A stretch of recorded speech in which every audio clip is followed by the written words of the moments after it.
हम लोग जो है प्राचीन कालीन बिहार को देख रहे थे और इसमें जो हमारा अगला टॉपिक है वो है प्राचीन बिहार में धर्म सुधार आंदोलन। इसमें हम लोग जो है दो पे ही चर्चा करेंगे। एक हम लोग बौद्ध धर्म पे चर्चा करेंगे, दूसरा हम लोग जैन धर्म पे चर्चा करेंगे। ठीक है, जैन धर्म पे तो हम लोग जो है पहले बौद्ध धर्म को देखते हैं। बौद्ध धर्म, ठीक है। तो बौद्ध धर्म के जो संस्थापक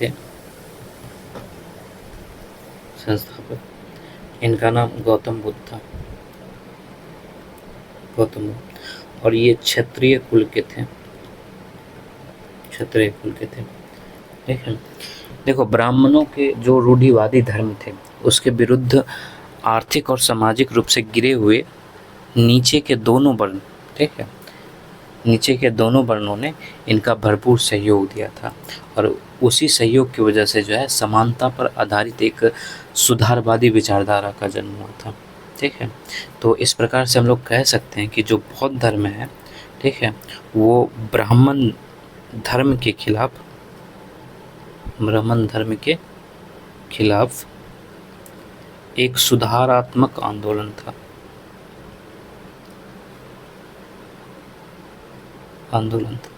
ठीक है। इसका जो मूल धर्म था बौद्ध धर्म के अंतर्गत वो शांति और अहिंसा था। ठीक है, और ये मुख्य रूप से जो है जो वैश्य हैं, यानी जो नीचे के हैं, शूद्र हैं और स्त्री हैं, ठीक है, इसको जो है समाज में ऊपर उठाने का कार्य किया। ठीक है, इसके स्तर को उठाने में मदद की बौद्ध धर्म ने। ठीक है,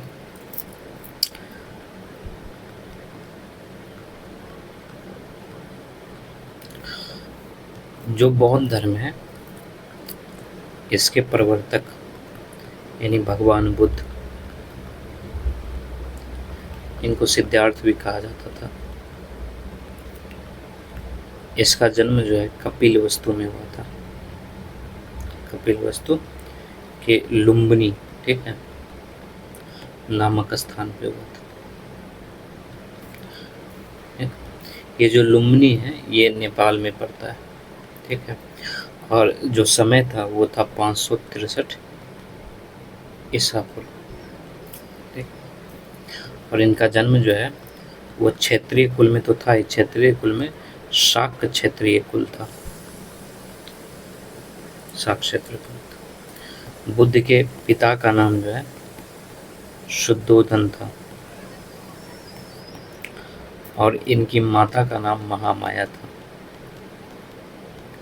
ठीक है, और जन्म के कुछ दिन बाद ही जो है महामाया यानी इनकी माता का जो है देहांत हो गया। ठीक है, फिर इनके पिता शुद्धोधन जो है इनकी मौसी से शादी की थी और इनका नाम जो है प्रजापति गौतमी था। ठीक, महात्मा बुद्ध की शादी भी हुई थी, तो इनकी पत्नी का नाम यशोधरा था और इनका जो पुत्र था उनका नाम राहुल था। ठीक है, ये जो है कपिलवस्तु के सैर पर निकले थे। कपिलवस्तु के सैर पर निकले और वहाँ पर इन्होंने 4 दृश्य को देखा। ठीक है, इसमें इन्होंने एक बूढ़ा व्यक्ति को देखा, दूसरा जो है इन्होंने बीमार व्यक्ति को देखा, तीसरा इन्होंने शव देखा, ठीक है, और चौथा इन्होंने सन्यासी देखा। ठीक, गौतम बुद्ध का एक घोड़ा भी था। गौतम बुद्ध का प्रिय घोड़ा, इसका नाम कंठक था। ठीक है, और ये कंठक का सारथी था, यानी कि उसका नाम छिन्न था। ठीक, तो जब इन्होंने 4 दृश्य को देखा, ठीक है, तो इनका मन जो है सांसारिक मोह माया से ऊपर उठ गया और इन्होंने जो है 29 वर्ष की आयु में, ठीक है, गृह त्याग दिया। ठीक, गृह त्याग दिया, और ये जो गृह त्याग ना था इसी को जो है महावी निष्क्रमण कहा गया। निष्क्रमण कहा गया। ठीक। और ये गृह त्यागने के बाद जो है सबसे पहले वो वैशाली गए थे। सर्वप्रथम जो है वो वैशाली गए और वहाँ पे जो है ये जो सांख्य दर्शन के आचार्य थे, सांख्य दर्शन के आचार्य, ठीक है, इनका नाम अलार कलाम था। ठीक है, तो इन्हीं के आश्रम में गए। इसके बाद जो अलार कलाम थे इनसे इनको जो है सांख्य दर्शन की शिक्षा इन्होंने ग्रहण की, शिक्षा ग्रहण की।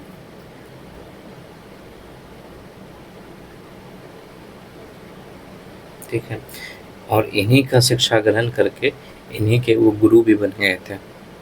ठीक है, यानी कि अलार कलाम ही जो है ये बुद्ध के प्रथम गुरु थे। ठीक है, बुद्ध के प्रथम गुरु जो है अलार कलाम ही थे। ठीक है, फिर जो है यहाँ से वो राजगृह की तरफ गए और राजगृह में जो है ये रुद्रक रामपुत्र से मिले।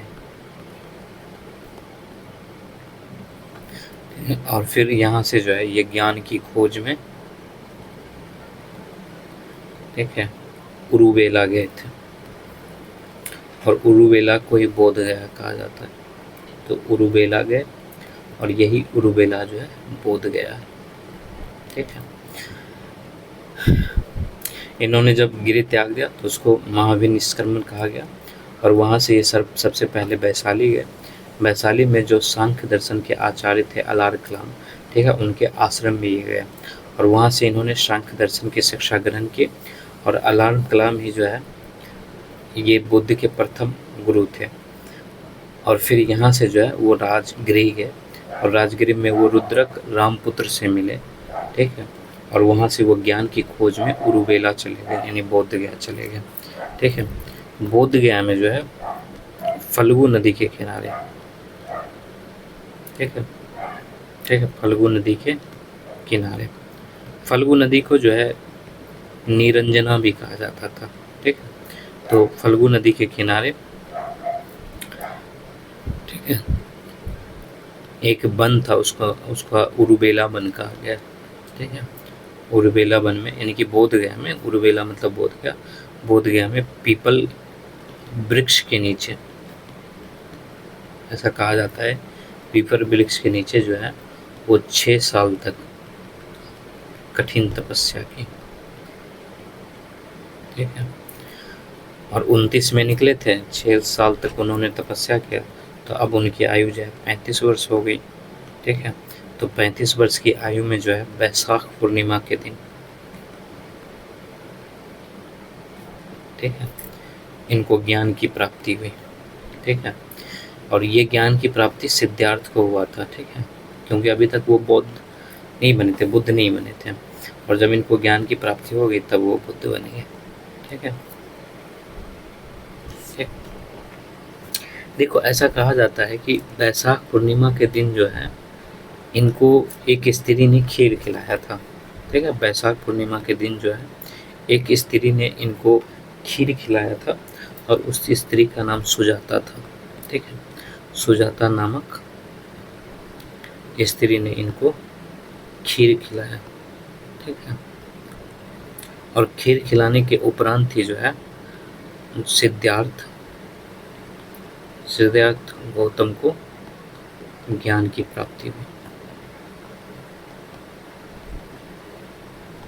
ठीक है, और जब इनको ज्ञान की प्राप्ति हो गई तब ये बुद्ध बन गए। ठीक है, और इन्होंने जिस वृक्ष के नीचे तपस्या किया था वो वृक्ष जो है बोधि वृक्ष बन गया, वो वृक्ष बोधि वृक्ष बन गया। और जिस स्थान पे, यानी कि जो ये उरुवेला था वन, ये स्थान जो है बोध गया बन गया। ठीक है, क्योंकि यहाँ पर उनको ज्ञान की प्राप्ति हुई थी। ठीक है, ठीक है, ज्ञान साधना में जो है बुद्ध के द्वारा एक मुद्रा को अपनाया गया था, यानी कि ठीक है, और उसी की फोटो यानी तस्वीर जो है हर जगह लगा रहता है। तो ज्ञान या फिर साधना कह लो, ठीक है, साधना या फिर ध्यान भी कह सकते हैं, ठीक है। इसमें उन्होंने एक विशेष मुद्रा को अपनाया, उस मुद्रा का नाम है विपश्यना, ठीक है, विपश्यना मुद्रा, ठीक। और जब इनको ज्ञान की प्राप्ति हो गई तो ये जो है ऋषि पतन में जो है ऋषि पतन में अपना पहला उपदेश दिया, ठीक है। और ये जो पहला उपदेश दिया इसी को धर्म चक्र परिवर्तन कहते हैं, ठीक है, कहा जाता है। और ये जो ऋषि पतन था इसी का नाम सारनाथ है, ठीक है। तो सारनाथ में इन्होंने अपना पहला उपदेश दिया था जिसको धर्म चक्र परिवर्तन कहा जाता है, ठीक है। देखो जो ये सारनाथ है वहाँ पर उन्होंने जो है सबसे पहले 5 शिष्य को, ठीक है, शिष्य को जो है दीक्षित किया था। और ये 5 शिष्य में जो है आनंद था, ठीक है, उपाली था, श्रेयपुत्र था, मोगलान था, ठीक है, इसके अलावा अश्वजीत था, ठीक है। ये सबसे पहले इन्हीं 5 को जो है दीक्षित किया था, ठीक है। ज्ञान प्राप्ति के बाद जो है वो लगभग 40 वर्ष तक, ठीक है, बौद्ध धर्म का प्रचार करते रहे, ठीक है। और ये बौद्ध धर्म का प्रचार जो है वो मगध, वैशाली, ठीक है, सारनाथ क्षेत्र में कर रहे थे। देखो बौद्ध जो बुद्ध है, बुद्ध, इसके जीवन का सर्वाधिक उपदेश जो है वो कौशल देश में इन्होंने दिया था, ठीक है। कौशल देश की राजधानी थी श्रावस्ती, ठीक है, श्रावस्ती। यहाँ पर उन्होंने सबसे ज़्यादा मतलब अपने उपदेश दिए थे। और मगध को जो है, मगध को इसको प्रचार का केंद्र बनाया था, केंद्र बनाया। लेकिन ऐसा नहीं था कि मगध ही उनका सबसे प्रिय निवास था, नहीं। जो रत्नगिरी है, ठीक है, ये बुद्ध का प्रिय निवास थे, वो यहाँ पर रहना पसंद करते थे, प्रिय निवास था। और प्रिय निवास होने की वजह से जो है ये गिरधकूट के नाम से फेमस था, ठीक है, गिरधकूट के नाम से प्रसिद्ध था, ठीक। जो रत्नगिरी है यही तो राजगिरी था, ठीक है, इसी का दूसरा नाम राजगिरी था। कई सारे शासक जो है इनके अनुयायी भी बने, जिसमें जो है बिंबिसार इनका अनुयायी बना था, ठीक है। इसका पुत्र अजातशत्रु भी इनका अनुयायी था।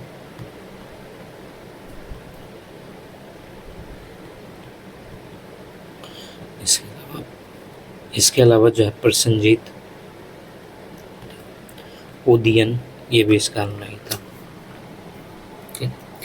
महात्मा बुद्ध जो है 2 सौदागरों को भी जो है अपना अनुयायी बनाए थे, ठीक है। सौदागर को जो है उस समय बंजारा, ठीक है, बंजारा कह लो, इसको भी अपना अनुयायी बनाए थे। और इसमें जो है तपुस्स हो गया और एक दूसरे का नाम जो है मल्लिक था, ठीक है। इन 2 को जो है इन्होंने अनुयायी बनाया था, ठीक है। और ये दोनों जो है शूद्र जाति से थे, ठीक है, शूद्र की जाति से थे। तो ऐसा कहा जाता है कि शूद्र जाति में जो है ये बौद्ध धर्म का अनुयायी बनने वाला प्रथम व्यक्ति था, ये दोनों, ठीक है। बौद्ध धर्म जो है वो अनात्मवादी है, ठीक है। और अनात्मवादी कहने का मतलब ये है कि इसमें आत्मा की परिकल्पना नहीं की गई है। आत्मा की परिकल्पना नहीं की गई है। ठीक है, यहाँ पर जो है पुनर्जन्म में विश्वास करता है। ठीक है, इसको पुनर्जन्म में विश्वास है, करता है, लेकिन ये जो है वर्ण व्यवस्था का विरोध करता है। वर्ण व्यवस्था कह लो या जाति व्यवस्था या जाति प्रथा, ठीक है, इसका ये विरोध करता है। इसलिए जो है ये शूद्र को भी जो है मतलब इन्होंने अपना अनुयायी बनाया था। ठीक, जो बुद्ध है इनकी जन्म और मृत्यु, ठीक है, बुद्ध के जन्म और मृत्यु की तिथि जो है चीनी परंपरा में कैंटोन अभिलेख के आधार पर निश्चित किया गया है।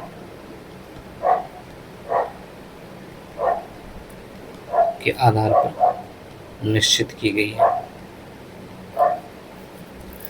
बुद्ध धर्म की जानकारी जो है त्रिपिटक से मिलती है। ठीक है, त्रिपिटक से प्राप्त होती है और ये त्रिपिटक जो है ये पाली भाषा में लिखा गया है। ठीक है, पाली भाषा में रचित है। ठीक है, त्रिपिटक। बौद्ध धर्म में जो है त्रिरत्न की परिकल्पना हुई है। ठीक है, और इसमें त्रिरत्न के रूप में जो है बुद्ध है, धम्म है और संघ है। बौद्ध धर्म के उपदेश पाली भाषा में दिए गए थे। बुद्ध ने अपने उपदेश जो है पाली भाषा में दिए थे। ठीक, इसके अलावा जो है जो पावा था, ठीक है, पावा कुशीनगर, ठीक है, यहीं पर जो है एक चुंद नामक व्यक्ति रहता था और इन्होंने जो है प्रसाद खिलाया था। ठीक है, और कहा जाता है कि उस प्रसाद में जो है शुक्र माधव था और शुक्र माधव का अर्थ होता है सुअर का मांस। ठीक है, सुअर का मांस, और सुअर के मांस की वजह से जो है महात्मा बुद्ध को उदर विकार हो गया था। उदर विकार मतलब पेट की पीड़ा से, ठीक है, उदर विकार हो गया था और इस वजह से जो है उनकी 80 वर्ष की आयु में, ठीक है, बैसाख पूर्णिमा के दिन, ठीक है, यानी कि 483 ईसा पूर्व, ठीक है, इनकी मृत्यु हो गई और इनकी मृत्यु को जो है महापरिनिर्वाण कहा गया। ठीक है, निर्वाण कहा गया। बुद्ध की मृत्यु को महापरिनिर्वाण कहा गया और जब महापरिनिर्वाण हो गया, ठीक है, उसके बाद जो है बुद्ध के जो अवशेष थे, ठीक, अवशेष या फिर इसको अस्थियां कह सकते हैं, इनकी जो हड्डियां थी उनको 8 भागों में बांट दिया गया। 8 भागों में इसको विभाजित किया गया। ठीक है, और ये 8 भाग जो है, एक तो कुशीनगर चला गया, ठीक है, दूसरा वैशाली, तीसरा जो है कपिल वस्तु, चौथा जो है पावागढ़, पांचवा जो है अलकप, ठीक है, अलकल्प, ठीक है, उसके बाद छठा रामग्राम, सातवां जो है राजगिरी और 8वां जो है वेटदेव। ठीक है, यहाँ चला गया। ठीक, महात्मा बुद्ध ने इन्होंने 4 श्रेष्ठ बताए थे। श्रेष्ठ का अर्थ आर्य सत्य, ठीक है, आर्य सत्य बताए। जैसे कि इन्होंने पहले कहा था कि विश्व दुखों से परिपूर्ण है, विश्व दुखों से परिपूर्ण है।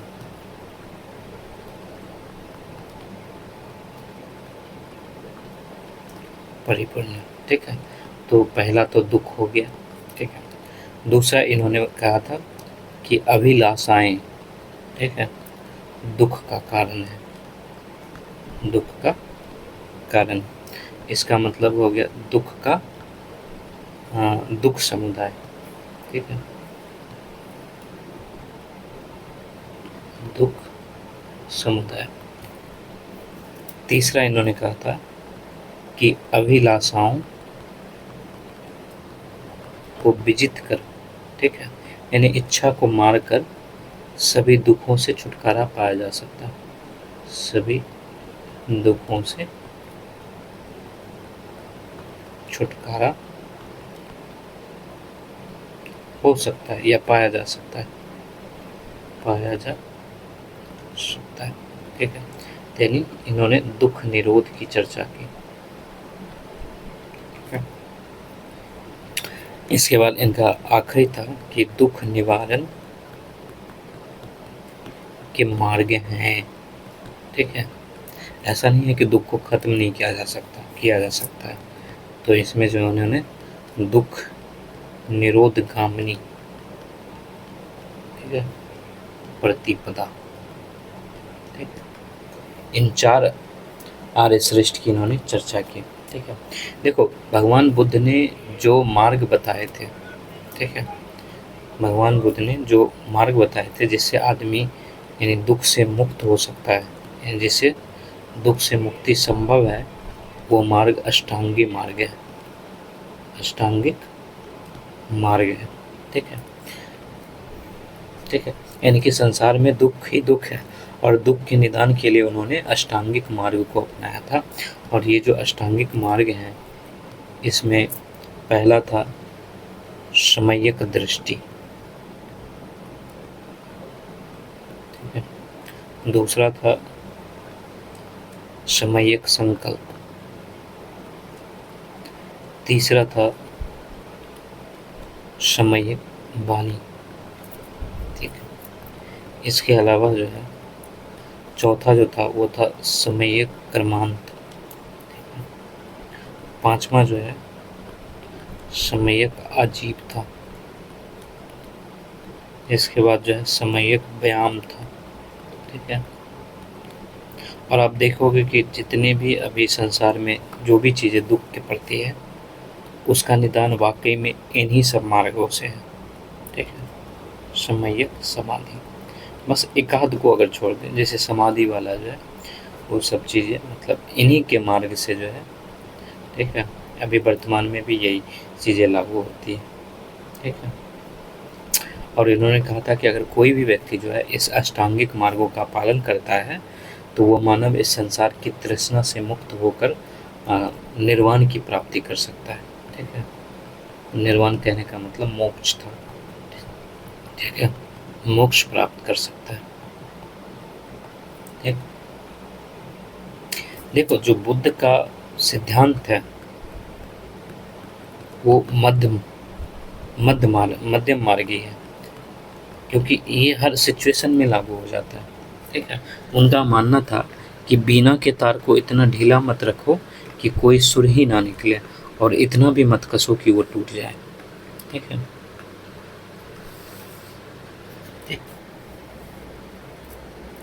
बुद्ध जो है वो नैतिक आचरण को शुद्ध और सन्नुत करने पर विशेष जोर दिया है और इसके लिए उन्होंने 10 सील के अनुपालन पर बल दिया है,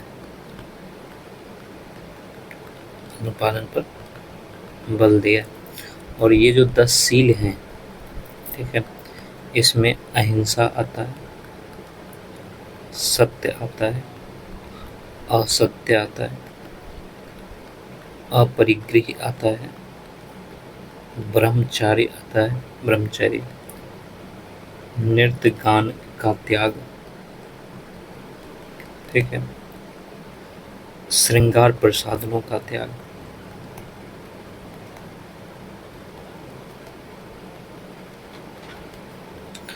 समय पर भोजन करना,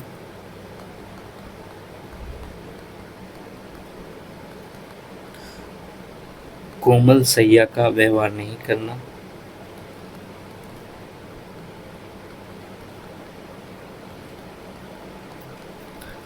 कंच कामनी का त्याग, ठीक है, कंचन कामनी का त्याग, ठीक है, ठीक है। और इसमें से जो पहला 5 है, ठीक है। अहिंसा, सत्य, अस्तेय, अपरिग्रह, ब्रह्मचार्य। ठीक है, ये 5 जो है ये गृहस्थों के लिए, यानी कि जो गृहस्थ बौद्ध धर्म को अपनाना चाहता है, ठीक है, वो गृहस्थ में भी रहते हुए बौद्ध धर्म को अपना सकता है। तो लेकिन उसको लिए जो है ये 5 सील आवश्यक थे। ठीक है, तो ये गृहस्थों के लिए आवश्यक था। ठीक है, लेकिन जो संघ में प्रवेश चाहता है, संघ में प्रवेश चाहता है, यानी कि जो भिक्षु बनना चाहता है, ठीक है, उसके लिए ये 10 सील आवश्यक थे, 10 सील आवश्यक थे।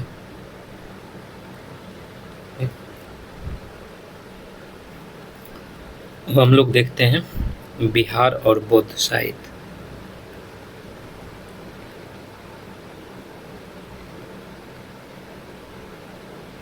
बौद्ध साहित्य, ठीक है, तो बौद्ध ग्रंथ में जो है त्रिपिटक आता है। ठीक है, और त्रिपिटक के अंतर्गत जो है विनय पिटक हो गया। ठीक है, दूसरा जो है सुत्त पिटक हो गया, और तीसरा जो है अभिधम पिटक हो गया। ठीक है, ये तीनों महत्वपूर्ण है। ठीक है, और ये तीनों पिटकों की भाषा जो है पाली है, तीनों की भाषा पाली है। जो सुत्त पिटक है ये वाला, इसमें जो है बुद्ध के धार्मिक सिद्धांत, या फिर कह सकते हैं तो बुद्ध के धार्मिक सिद्धांतों को तर्क और संवाद के रूप में संकलित किया गया, संकलित किया गया। और जो विनय पिटक है, ठीक है, इसका अर्थ होता है, विनय पिटक का अर्थ अनुशासन की टोकरी, अनुशासन की टोकरी। इसमें जो है संघ के भिक्षु या फिर जो भिक्षुनी है, ठीक है, इसके लिए जो नियम बनाए गए हैं, इस नियम का संग्रह जो है वो विनय पिटक में है। ठीक है, और जो अभिधम पिटक है, अभिधम पिटक,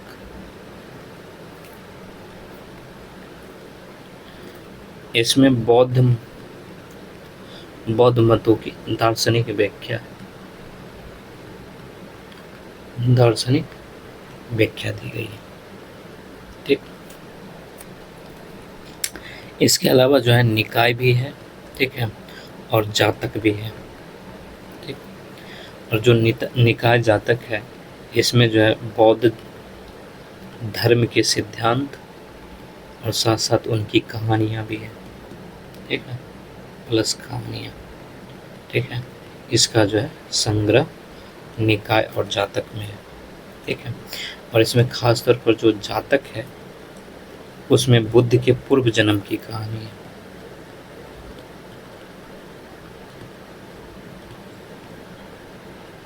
कहानी, ठीक, इसके अलावा अपने दीप वंश, ठीक है, और महावंश का नाम सुना होगा।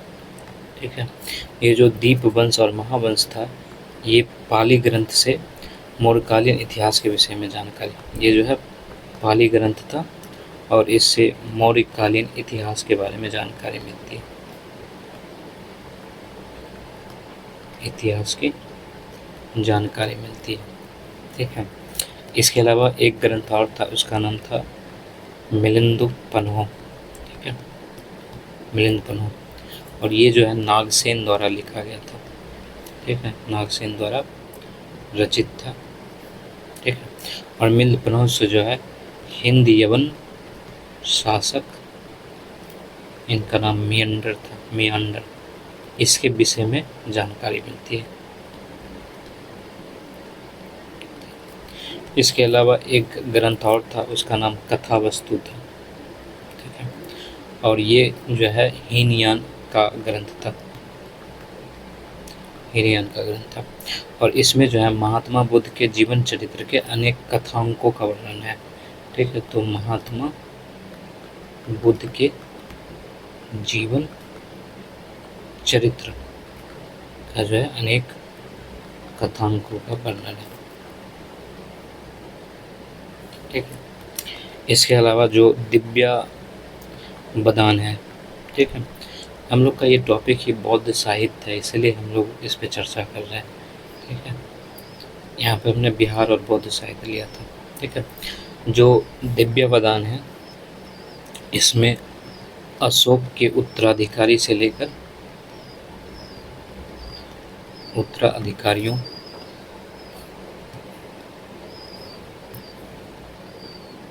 उत्तराधिकारियों से लेकर पुष्यमित्र शुंग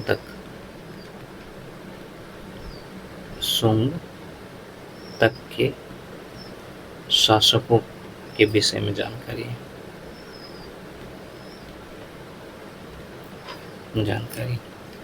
ठीक। इसके अलावा जो है आपने फाहियान का नाम सुना होगा। ठीक है। शुंग युंग का नाम सुना होगा। इसके अलावा हुएन सॉन्ग का नाम सुना होगा और इति सिंह। ठीक है। इत सिंह जो है ये सारे चीनी यात्री थे।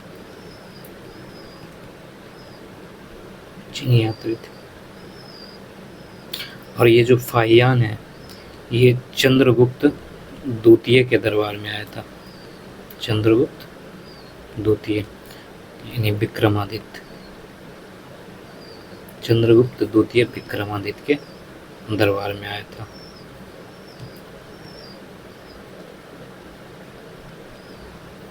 चंद्रगुप्त द्वितीय विक्रमादित्य, ठीक है, के दरबार में आया था। ठीक।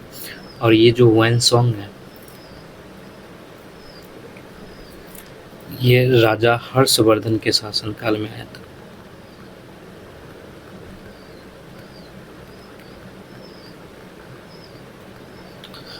और ये जो है 16 वर्ष तक मतलब यहाँ पे रहा था, 16 वर्ष निवास किया था। और इसी निवास के दौरान इन्होंने अलग अलग स्थानों की यात्रा की थी।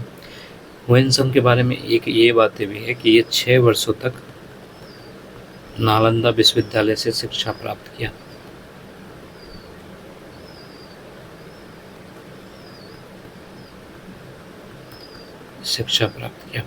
और इन्होंने अपनी एक यात्रा वृत्तांत लिखी है।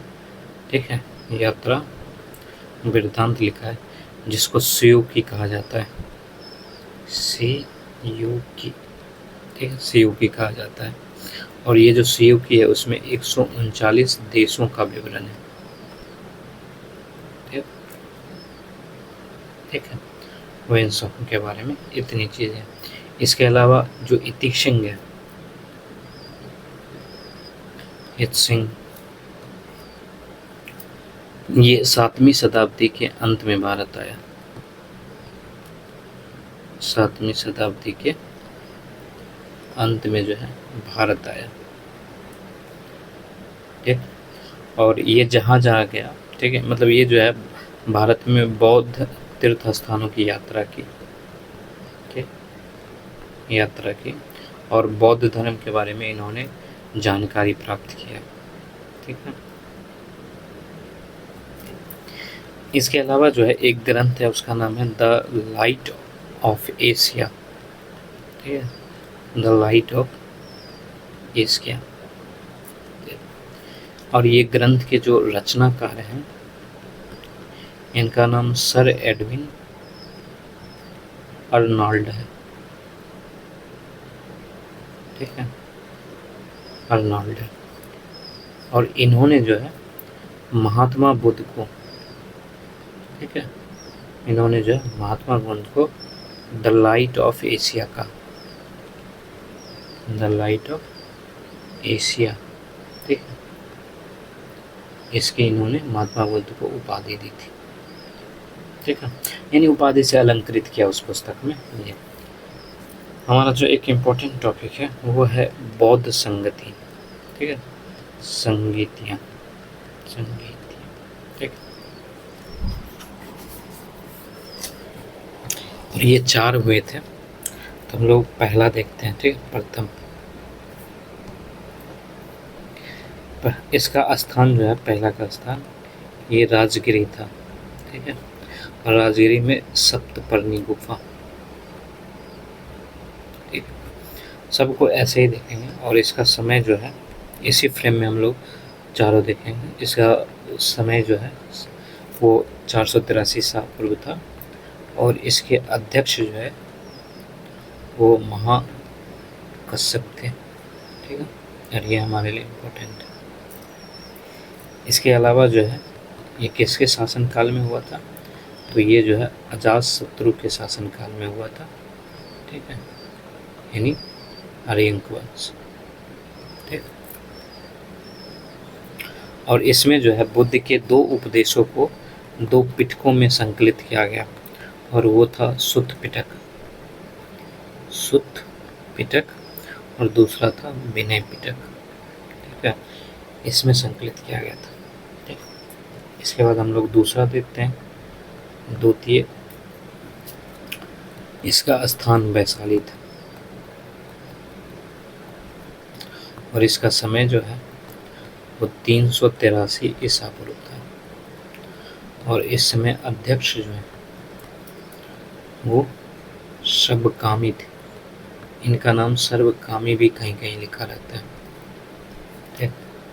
और जो शासन काल था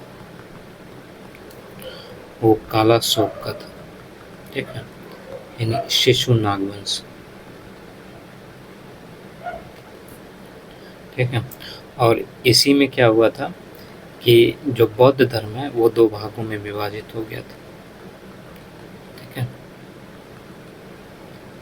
2 भागों में विभाजन हो गया था।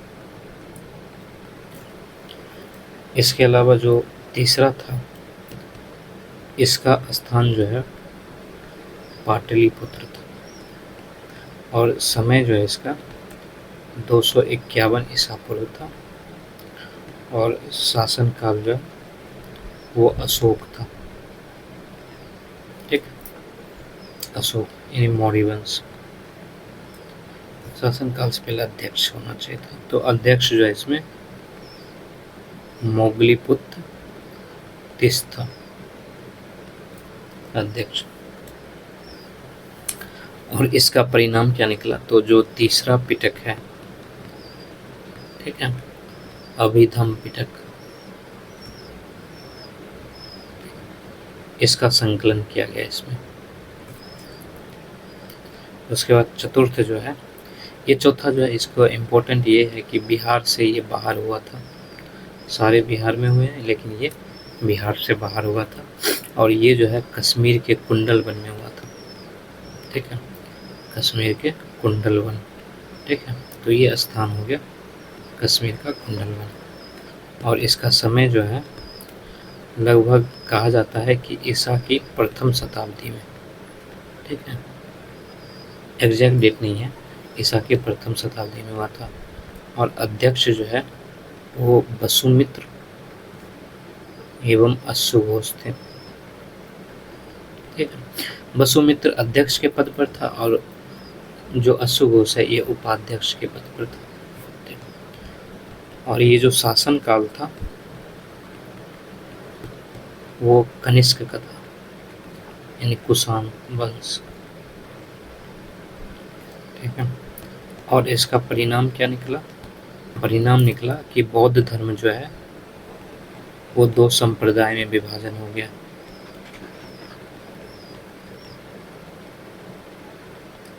ठीक है। एक हीनयान हो गया, दूसरा जो है महायान में विभाजन हो गया था बौद्ध संप्रदाय का, ठीक। हम लोग देख लेते हैं हीनयान और महायान में अंतर, ठीक है। तो महायान एवं हीनयान में अंतर, एक तरफ हमारा महायान है, दूसरी तरफ हमारा हीनयान है, ठीक है। पहले हम लोग महायान को देखते हैं, ठीक है। महायान जो है मानव जाति के कल्याण पर आधारित, कल्याण पर आधारित धर्म, परोपकार एवं निस्वार्थ सेवा इसका परम लक्ष्य था। जबकि हीनयान जो है ये व्यक्तिवादी, ठीक है, व्यक्तिवादी धर्म की अवधारणा पर आधारित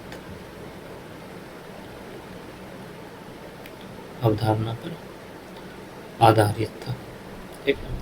और इसमें जो है जैसे कि यहाँ पर निस्वार्थ सेवा था, तो यहाँ पर जो है स्वार्थ परता, ठीक है, ये अत्यधिक थी,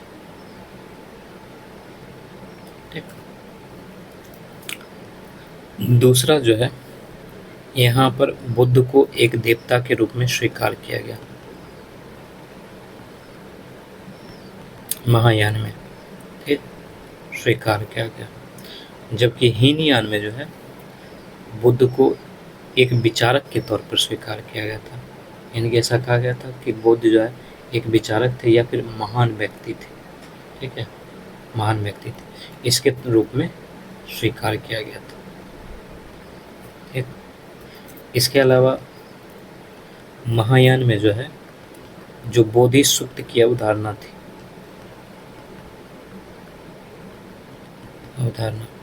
ये परम आदर्श था, ठीक। जबकि हीनयान में जो है जो अहर्त पद था, ठीक है, जो सबसे ऊपर पद होता था उसकी प्राप्ति ही परम आदर्श था।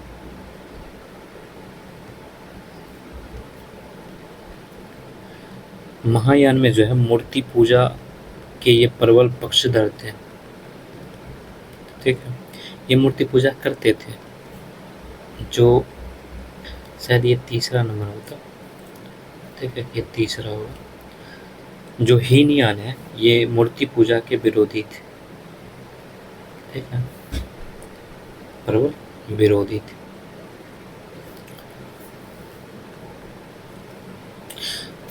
महायान में जो है इसके द्वारा अनेक भिक्षुओं के लिए मंदिर बनाया गया,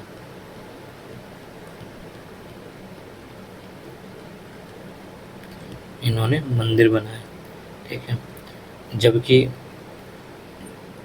हीनयान जो है ये किसी भी मंदिर का निर्माण नहीं किया, किसी मंदिर का निर्माण नहीं किया, ठीक है। इसके अलावा जो है महायान जो है इसकी धार्मिक भाषा संस्कृत बन गई थी, धार्मिक भाषा संस्कृत हो गया था। जबकि ये अभी भी पाली भाषा को ही अपनाए हुए था, तो इसकी धार्मिक भाषा जो है हीनयान की पाली थी, ठीक? इसके अलावा महायान जो है ये विश्वास पर आधारित संप्रदाय था, विश्वास पर आधारित संप्रदाय था। जबकि हीनयान में जो है तर्क शुरू हो गए थे, तो ये तर्क पर आधारित संप्रदाय था,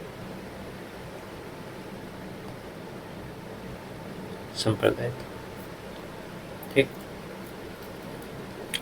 इसके अलावा जो है महायान में सर्वाधिक महत्व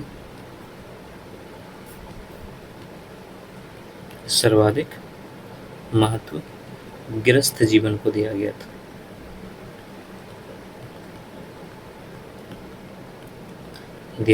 ठीक है। जबकि हीनयान में जो है सर्वाधिक महत्व संन्यास को दिया गया है, जो संन्यास जीवन होता है इसको सर्वाधिक महत्व दिया है, ठीक है। इसके अलावा जो है महायान में जीवन का अंतिम लक्ष्य स्वर्ग प्राप्ति था, ठीक। जबकि हीनयान में जो है जीवन का अंतिम लक्ष्य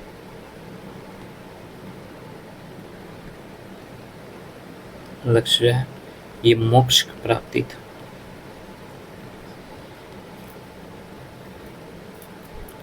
इसके अलावा जो है महायान का प्रसार जो है वो जापान में था, जापान, कोरिया ठीक है, चीन, मंगोलिया, ठीक है, तिब्बत, ठीक है, यहाँ पर जो है ये प्रसारित हो गया।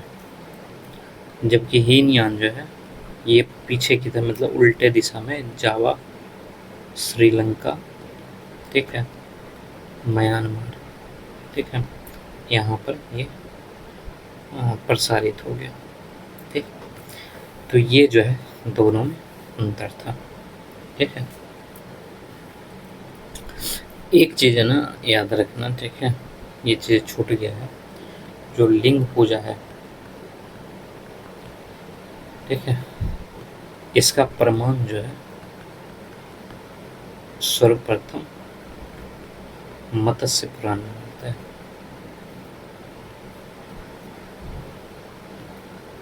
ठीक,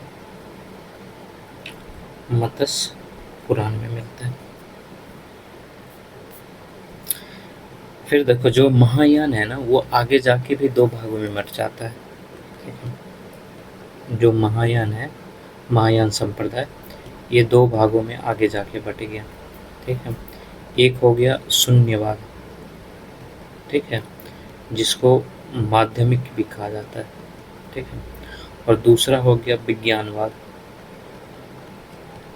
जिसको योगाचार कहा जाता है।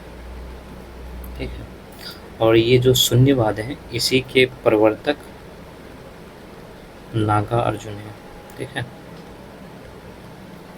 और जो विज्ञानवाद है इसकी स्थापना जो है ये मैत्रेयनाथ द्वारा किया गया। और मैंने बताया था कि हीन महायान संप्रदाय के लोग जो है तिब्बत, चीन, कोरिया, मंगोलिया, जापान में थे। उसके अलावा हीनयान संप्रदाय के लोग श्रीलंका, म्यांमार, जावा देश में फैले हुए थे। ठीक है, और उसके बाद आगे जाके हीनयान भी जो है ये कई मतों में विभाजित हो जाता है। ठीक है, हीनयान जो है ये कई मतों में विभाजित हो गया और ये जो है कुल 18 मत में विभाजित हो गया, जिसमें प्रमुख जो है वो 3 ही थे। ठीक है, प्रमुख जो है इसमें 3 है, जैसे कि एक थेरवाद हो गया, ठीक है, जिसको अस्थिवीरवाद भी कहा जाता है। ठीक है, दूसरा जो है सरस्वतीवाद भी है, ठीक है, जिसको वैभाषिक कहा जाता है, और तीसरा जो है सौतांत्रिक है। ठीक, देखो एक जो है ना मतलब हमने चर्चा किया था ऊपर कथा वस्तु का। ठीक है, इसको कथा वस्तु भी कहा जाता है। ठीक है, और ये जो है मोगली पुत्र तिस के द्वारा लिखा गया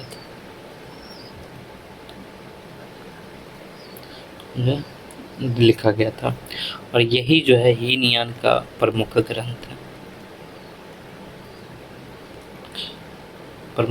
है।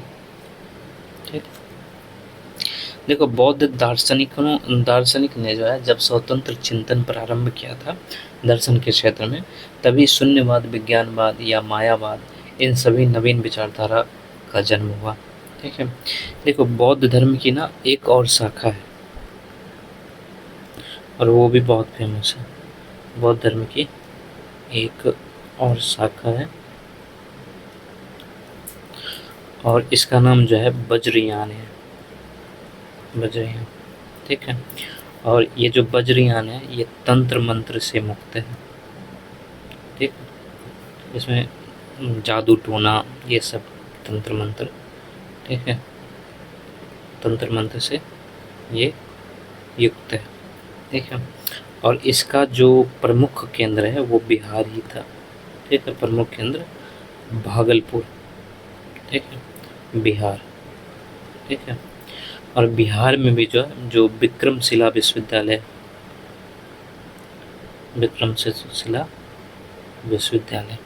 ठीक है, ये वज्रयान का मतलब प्रमुख केंद्र है, विक्रमशिला विश्वविद्यालय। ठीक, जो भगवान बुद्ध का संघ हुआ करता था, संघ की जो सभा होती थी, उस सभा में प्रस्तावों का पाठ होता था, ठीक है, प्रस्ताव का पाठ होता था। और इस प्रस्ताव के पाठ को जो है अनुशासन कहा जाता था, अनुशासन। और इस सभा की जो है एक मतलब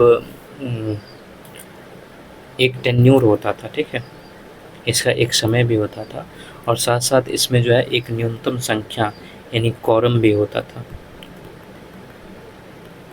न्यूनतम संख्या या कोरम भी होता था जो 20 के बराबर था। अगर कोई जो है संघ में जो है प्रविष्ट होता था, ठीक है, संघ में प्रविष्ट हुआ है तो उसको उपसंपदा कहा जाता था। और जो बौद्ध संघ था, बौद्ध संघ, इसका संगठन जो है गणतंत्र प्रणाली पर आधारित था, गणतंत्र प्रणाली पर आधारित, ठीक है, ठीक।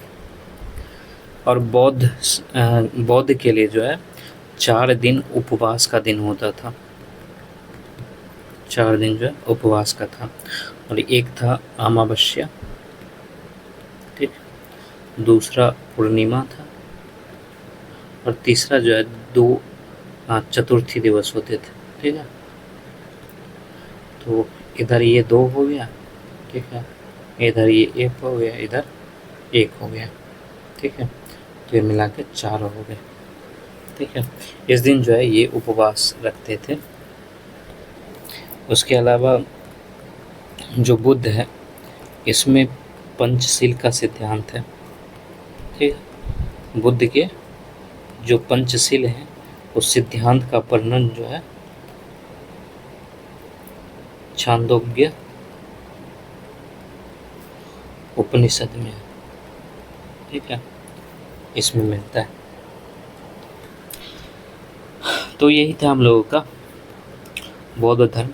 इसके आगे हम लोग जैन धर्म को देखेंगे और उसको हम लोग दूसरे क्लास में करेंगे। इसमें यही था।